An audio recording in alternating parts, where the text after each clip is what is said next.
Hello, YouTube. Welcome to my channel, Marriage, Politics, and Sports. Hey, I'm gonna go live a little bit here, and it's not gonna be a long video. I'll probably talk about this on the Black Man Unfiltered Network on my Monday show at 7 o'clock Eastern. Um, One of the topic of today's discussion is that women of today want partners, and men want wives. And what's the difference between the two? And if there's a gap, can we bridge it? Right? When of course marriage in some respects is a partnership. However, you don't have to be married to have a woman as your partner. This is pretty much a secular kind of thing, a partnership. You don't even have to be romantically involved. You could just be partners out of convenience. But once you make a woman your wife, you have to bring the spiritual, you have to bring the vows, you have to bring more than just a business relationship or transactional relationship to bear. Now, there are aspects of a marriage that's a partnership, of course, but my wife is not my partner. She's my spouse. She's my wife.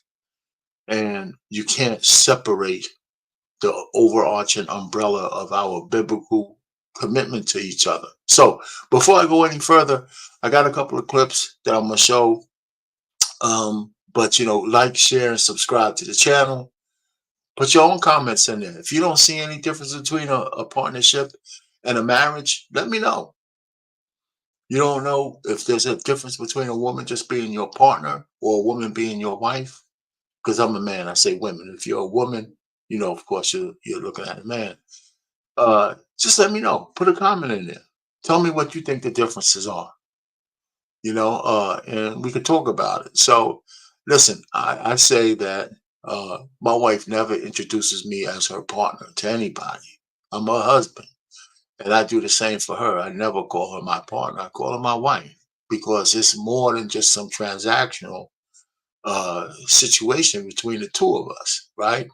But this says this: in this modern era of people not wanting to get married, women don't want to be cleaved to one man. They don't want the obligations of serving a man. And men are fearful of marriage because if he's a breadwinner, in most states, he gets, when she decides to leave for happiness or some other bullshit reason that a lot of women leave for, he's going to be caught out there. And so men are fearful of marriage because the deck is stacked against them. So is there something in between a bullshit relationship that most people have that traumatizes the woman? She's always talking about how bad her relationship is at some point where she's wasting time with a man years after years and he's not going to marry her. And then they have kids out of wedlock and then he's no longer in the picture. Or a marriage where, a man has to take the chance of letting a woman into his inner circle and with all the traps that go along with that. So what's in between? So like I said, women are looking for partners. Like the picture in our thumbnail has a woman sitting there, with an agreement, saying, well, sign here, buddy. And the guy on his knees over here looking for a wife uh, with that he's willing to obligate the rest of his life to, and there's no partnership agreement there. It's just his heart trying to get hers. And that's pretty much how it is. Anyway, so let's go to a couple of, there's one lady, it's an older video, but she talks about the difference between, a partner and a wife. So we're going to just switch over to that. It's kind of old, but she still hits the point, right? This thing has nothing to do with race. It has to do with business. So let's play her video for a second.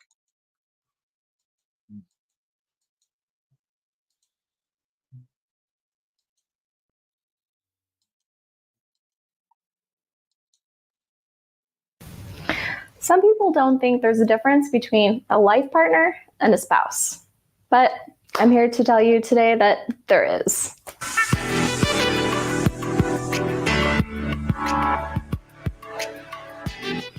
All right, so imagine you've been with the same partner for the past 20 years versus being married to someone for 20 years. No difference, right? Same amount of time, same partner, right? Unfortunately, no. The law sees it totally differently. Here in California, there's a huge, huge difference between being married to someone versus just being partnered with someone. And the changes, the differences between them are pretty huge. So when you are married, your spouse has a lot of legal rights and a lot of legal protections, and they're basically considered within everything. Think about our state as a community property state. When you're married with someone and you build with someone, there's a presumption that everything you have is community property between you two. Even if one person is the one who's working and earning and the other person, let's say, is staying at home. But you don't have the same type of presumption when you've got a life partner. Okay, so we're thinking property, not a big deal, right? Well, what happens if you end up in the hospital? If you end up in a hospital, your spouse is going to be your presumed healthcare agent. Even if you don't have another advanced healthcare directive or other people named, hospitals are usually going to talk to your spouse. Are they going to talk to your life partner? No. Unless they are specifically documented and unless you have specifically said that it is okay for a hospital to speak to your life partner or for your life partner to make those decisions for you, hospital's not going to talk to them. Hospital's not going to allow them to make decisions for you. Banks are not going to let them pay your bills and keep the lights on until you come out of that hospital. And heaven forbid if you die, the law is going to make no provisions for your life partner at all. So you got a couple of options, right? You can get married.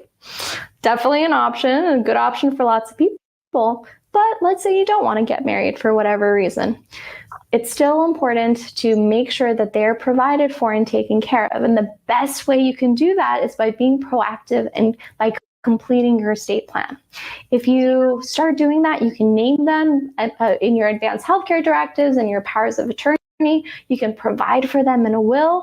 You can also make sure that if you have more assets and you need a trust in place, that they're going to be provided for in that trust as well.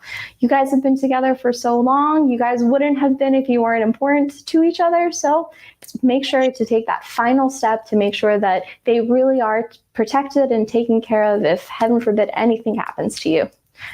So let me stop it right there. So you get the point here, right? The point really is that, you know, this is the technical difference between, having a life partner and a marriage. Okay. So we just want to get that out of the way, because that's a tangible thing that you can measure, you can look at. And I say that to people all the time. Listen, what's the in between, right? When people talk about the relationships, nobody really takes that seriously because there's no real commitment, right? I mean, if they have a kid out of wedlock and they don't have no paperwork, then they're really being irresponsible, right? And nobody tells anybody that. You have the kid, but if there's no paperwork between a man and a woman on how they're gonna, how their partnership needs to look as the parents of a child, now we're in court, right? Child support court, right? You give the kid your last name, you legitimize the kid. Now you just pay the bill. But again, there's other legal ramifications there that never get taken up other than what's the default value, okay, between a man and a woman, right? So there's no real relationship between the two, and it's so easily to break up because nobody stays together with the person they have kids with just for the kids' sake. Matter of fact, the going talk is never stay just for the kids. I don't necessarily agree with that at all. It depends on how bad the situation is. I mean, if there's domestic abuse, that's one thing. But if it's just because you guys don't feel like seeing eye to eye on a certain issue, that's no reason to break up your family. So, I mean, there's so many, and when you hear the modern woman talk about men, they don't ask for husbands. I want some people to tell you when you go on these YouTube streets or TikTok or anywhere else where women are talking and they talk about their significant other, they very rarely, if any time, say husband. They want partners. Words have meaning. They don't want to be subjected to a man's to the spiritual or godly aspect of a marriage with a man. They don't want to be his helpmeet. They just want to be his partner. They want to be equals when it's convenient. right? So, uh, so this is I would like to have people come up on Monday at 7 on Black Man on Filters network, and we could have some conversation on this. Of course, I got another clip, which is from another well-known guy, and and uh, and it's a short clip about him talking about a woman referring to her husband as a partner and how she kind of changed over time. Let's go ahead and switch to that right now, real quick.